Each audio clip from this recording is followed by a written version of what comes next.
So we're back with part 2 of the Fame Studio tour. This was an incredible time for us. We really had a blast out there in Alabama, and the studio is absolutely beautiful. So today we're going to focus on Studio B, which is a newer room, well, newer by 10 years. And it still has the original console in there, as well as now having an SSL. So it's an incredible room and an incredible studio. I hope you enjoy the tour.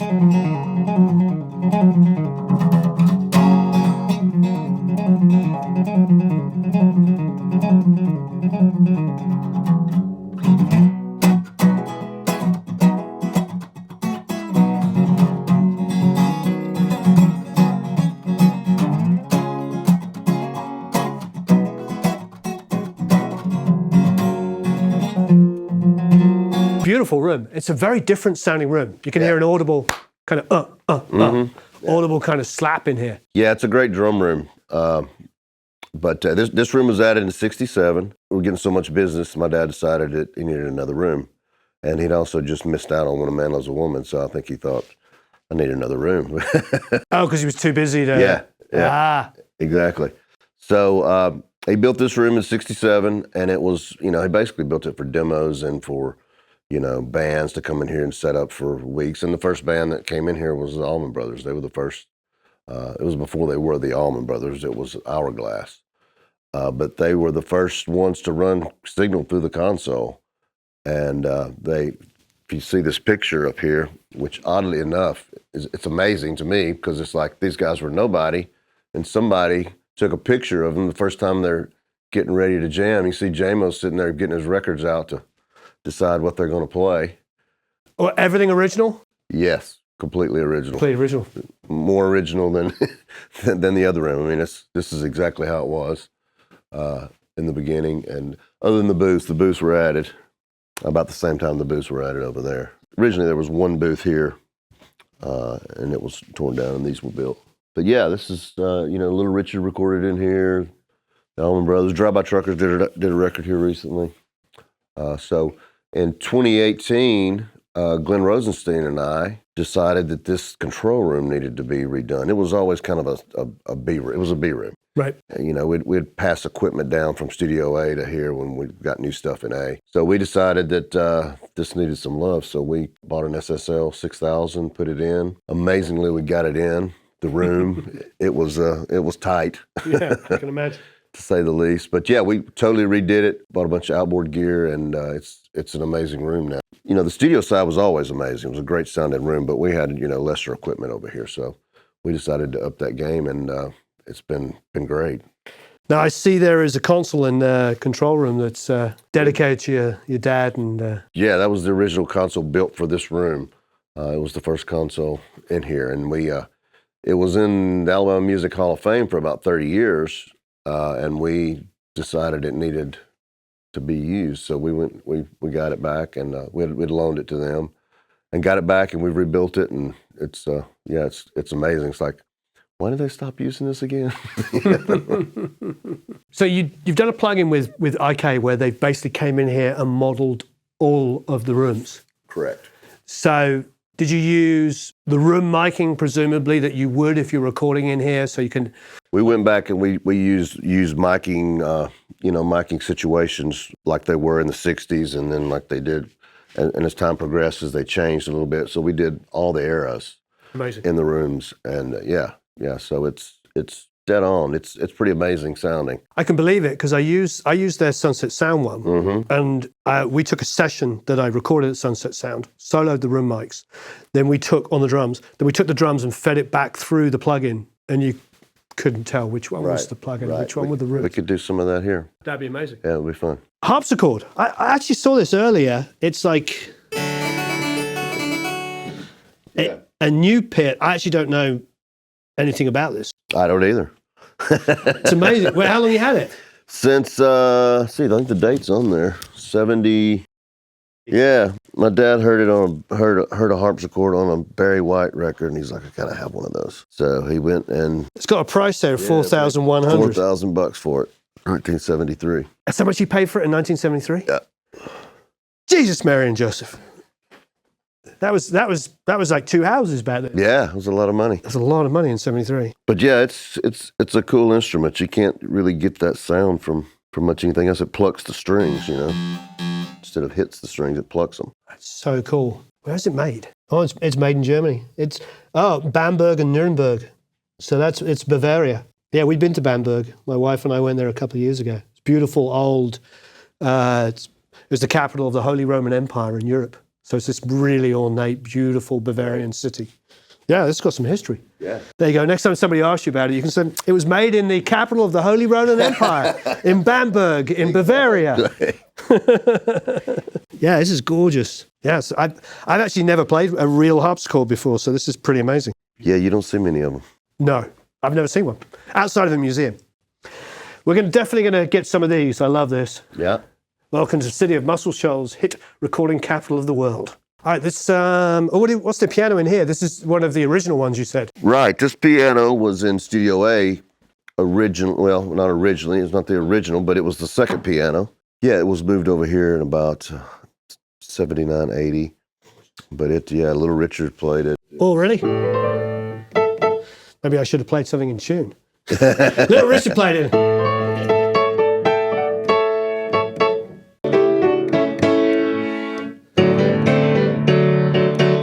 And this is another one of the whirlies that was the original whirlies? Yes. Oh, wow. Oh, yeah.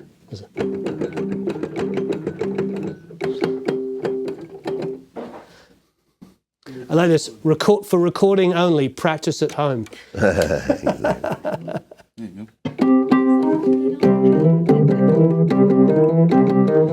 Nice. You can tell I'm a guitar player. I know that song. Yeah, exactly. That's the one I can play too. That's the one you can tell I'm a guitarist, can't you? I would say you play piano. You play piano great for a guitar player. Play guitar great for a piano player.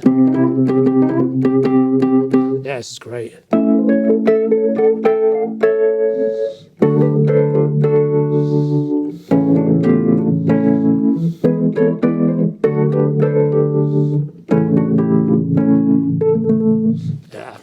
Yeah, what's amazing is that's the original speaker. That's the original speaker, and you haven't had to recount it or anything. All right, I better stop just in case. I'll be the guy. That's beautiful, and the Hammond as well, the original. Oh, I love that shot of Little Richard. That's him playing that piano. He's playing the main rhythm, and he's sitting over here probably going like a. Look at it. And then booths in here. You got a Rhodes in there as well. Mm-hmm. Ooh, what are those over there? Those mics. I see the RCA. EV. Are they EVs? They're EV. 600s maybe. Yeah, these are. I know Jack's really into the 666s. Which ones are these? Oh, this is 665. Yeah, look at this. Yeah, these are gorgeous. Yeah, those are great on Leslie's. Somebody had a little editing suite set up here. Yeah, a lot of guys ride in here from time to time, and they set up their little laptops and. The 251 reissue. Yeah. Great. I love all the little booths. You get so much work done. Mm-hmm. Everybody can play together live and get some good isolation. I wonder if they still make these tiles. I don't know. Because it's so many classic studios. I think that they do, because when they redid Muscle Shoals Sound, I think they found some. I know when Dave built his second studio in LA before he moved to Nashville, I remember he built it using tiles that looked like this. Right. Now he's in RCA in Nashville in a room that's still got them. Yeah. Has Dave come and tracked here? He has. Great. He did an Anderson East record here, and he did Secret Sisters. Oh yeah, I remember the Secret Sisters. Tell us about this beautiful console. Yeah, so this console was built for this room in 1967. It was in here for about 12 years, I believe. The original incarnation of the Allman Brothers were the first band to run signal through this console. So it's been out of commission for 30 years. We got it back from the Alabama Music Hall of Fame where it was on loan, and we've rebuilt 8 channels and plan on doing the rest. But it's a work in progress, and It's amazing sounding, and we love having it back in here. But yeah, we brought it back in as a sidecar when we redid Studio B. Nice. Glenn and I came into this room, and this was always kind of it was a B room, so it was a secondary room, so it was kind of had hand-me-down equipment and that kind of stuff. So we decided we were going to make it into another A room. So we gutted it down to cinder blocks and rebuilt it and bought this SSL 6000 and put it in here, and we was like, hey, what about this thing? It makes perfect sense. Yeah, so we went and got it, and have been working on it since then, and it's truly amazing. It's like, I don't know why they ever stopped using it, you know.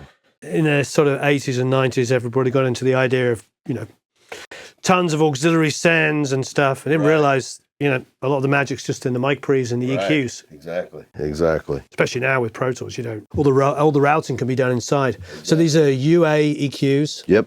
The EQs, Altec faders, and it was just built from parts. And it was built locally. Right. A guy named Paul Kelly. He was a local radio engineer. Built it, and he built all our consoles, as a matter of fact. Everyone's in town during that time period. Yeah. So it's fun. You got stereo left and right, mono. So it says limiters here, and then you got sends to EMT plates, old chamber, new chamber. I love it. Yeah. So the IK plug-in, Fame Studio Reverb plug-in, was modeled after this console. The look of it. So that's what when you see that, that's where this came from. It came from this console, yeah. And they modeled. Do you still have the EMTs? Yes. So they modeled the EMTs. They modeled the EMTs. They modeled the chamber. They actually ran it through these preamps.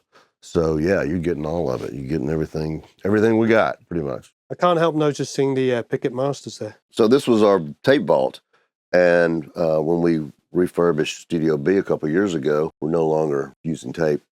Very much. So we decided to make this into a lounge for Studio B. But yeah, these are all original masters: Wilson Pickett, Dwayne Allman, Greg Allman, Candy Staten, Jason Isbell, Toby Gray, Jerry Reed. Oh, Toby Gray.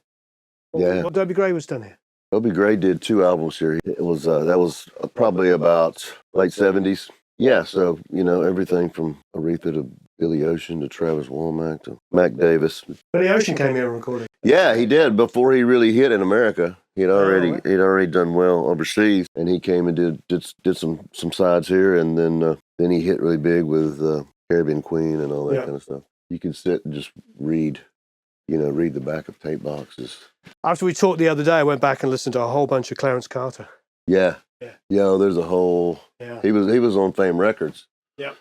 So there's a whole stack of it. Great stuff. Yeah. He's an amazing singer. Great guitarist. Yeah. Writer too, as well. Yeah. So, 1968. I'd Rather Go Blind. Road of Love, which has got Dwayne Allman on it. Light My Fire, which is the Doors thing. What was the Otis Redding stuff that was recorded here? Otis produced several things here. He did Arthur Alexander, Sweet Soul Music. He produced that, and then he did You Left the Water Running was the big thing that he did here as an artist. But most of the stuff he did here was as a producer. That's incredible. Yeah, he and my dad became buddies. My dad had this tie with Phil Walden, who ran Capricorn Records and was a manager before that. And so all the artists that Phil managed, he would produce. So he had Percy Sledge, and he had Otis, and he had the Allman Brothers, and pretty much Jimmy Hughes. Just tons of R&B and soul artists. So they had a great friendship and worked with a lot of the same people. Right. It worked well that Nashville wasn't interested. Right. It did. Really Absolutely. Well. Absolutely. Rather well. Absolutely. And later we developed a great relationship with Nashville as well, and we've done a lot of country stuff, a lot of work with Nashville folks, and we're like their little sister. Little brother. Yeah. So what's the story about Dwayne sitting in the parking lot trying to get you guys to notice him outside? So Dwayne had been, the Allman Brothers were signed to Liberty Records as the Hourglass, and they had been in LA, and they had them cutting psychedelic pop type stuff, and Dwayne wasn't really into it, and they weren't playing live much, so he quit. They let him go, but the record label kept Greg, wouldn't let him go, so Greg stayed out there. So Dwayne came here wanted to become a session musician. And, you know, my dad's like, I got plenty of session musicians. I got some guitarists out my ears. So Dwayne said, well, you mind if I just camp out here and hang out for a few days? So he camped out in the parking lot and hung out, and he got in, and I think he jammed with some of the other guys, and they were like, Rick, you need to check this guy out. He's good. So he checked him out, and he put him on a Clarence Carter record, Road of Love, the one we just looked at. And from there, yeah, he just, you know, became one of the guys and started playing on everything. That's amazing. Yeah. And then did he eventually do his own records here as well? He did some, he started recording some things with some guys that weren't the Allman Brothers, but they were great musicians. Johnny Sandlin was one of those guys. And they cut some things, but they didn't have Greg. They didn't have a vocalist, so it was just kind of for naught. But some of that stuff later came out on other records. Johnny Jenkins used one of the tracks to do Down Along the Cove. Yeah, so those records never came out, but he played on a lot of hits for other people. And actually, in Studio B is where he met and started hanging out with J-Mo and Barry Oakley. And they basically formed the Allman Brothers here in Studio B. Incredible. Yeah, we've got a picture of them jamming, believe it or not, for the first time in Studio B. I'll show you when we go in there. Nice. Let's go check that out. So this is the original M3 organ that was in the studio. So that's what's on Mustang Sally and Never Loved a Man and all those records. Oh, that little Fender electric mandolin. Yeah. Look at that. That's great. DOA, Jimmy Hughes. Yeah. That was the first record recorded here. That was the first. This is the first album recorded here? Mm-hmm. Original piano was on all those records as well, and Aretha played it on I Never Loved a Man. Nice. And Do Right Woman. This is my dad's Southern Jumbo. Wow, it does look like a J45. Mm-hmm. Am I allowed to strum it? Oh, the low end.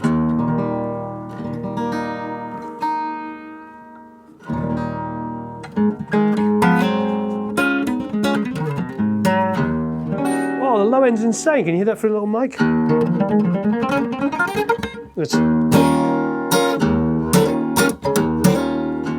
I've never seen a jumbo with that much low end. Yeah. This makes you want to play.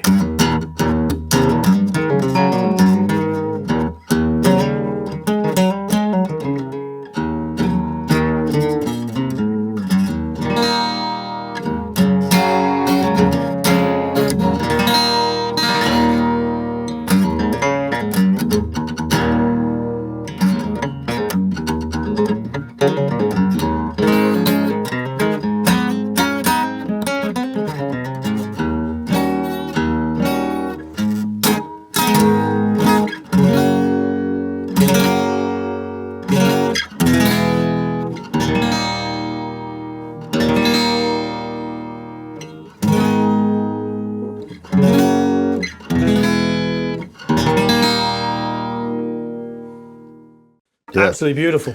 Do Right Woman was written on this. Oh, It's one of gorgeous. those other things. There's a picture of Otis Redding playing it. There's one of Clarence playing it. Oh, wow. And then Bison, is that the Bison, the Dan Electro, is that what they called that one? It's a Dan Electro baritone. Oh, the baritone. Mm-hmm. Beautiful. Yeah. And then what's the story behind the violin? That is my dad's. That was his. It's a fiddle. Right, a fiddle, sorry, yeah. When it's in Alabama, it's It's a a fiddle. fiddle. It's not a violin. That's pretty remarkable. The guy they got in the movie they managed to cast him, he looks quite similar. I know, right? Yeah. Yeah, they did a really good job with Spooner. Yeah. He's got that same kind of gaunt look in the movie. Mhm. Yeah. And that's the Apollo there. Right? It's pretty dark. It's closed up too, though. Yeah, absolutely. It's pretty. That's amazing. Oh, there it is. It's the Aretha Gold record, March 10th, 1967.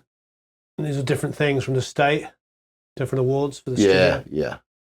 There's you clean shaven. Yeah. So I didn't even recognize you. Yeah. Look at this. Royalties. Wilson Pickett. Never Loved a Man. $5.25. $19. Well, 5,000 sold, and he made $19.71. Mm-hmm. Trying to figure it out. It says 1/4% Mm-hmm. 1/2%. producers weren't making a lot of money in those days. No. So is that monthly or quarterly? Oh no, so it's quarterly. Yeah. So quarterly is like 70, 100, like 200, maybe $300 total. Yeah. Well, for that one page. For the one page, right? I love that Mustang Sally. 71 copies at 1%, 60 cents. So it's almost like they must have been being sold at about $1. Yeah. Oh, yeah. 71, 60. It's close to $1 a record. Right. It's actually quite a lot of money. Yeah. You know? Yeah. Wish music was still like, you know, $1 a record back in 1970. 50 years later. 50 years later. $1 a record. It's still $1 a record. Yeah. Except there's no record. Yeah. Yeah. Very rare. Download. Yeah. And downloads are going away. Yeah. Oh, yes. Thanks ever so much for watching. Please leave any comments and questions below. If you haven't already, go back and check out part 1. There will be a link below there. And of course, in our Songs That Change Music series, we are doing a bunch of them recorded at Fame Studios. So stay tuned for those. The Wilson Pickett one is already out. There's a couple of other incredible ones coming up soon.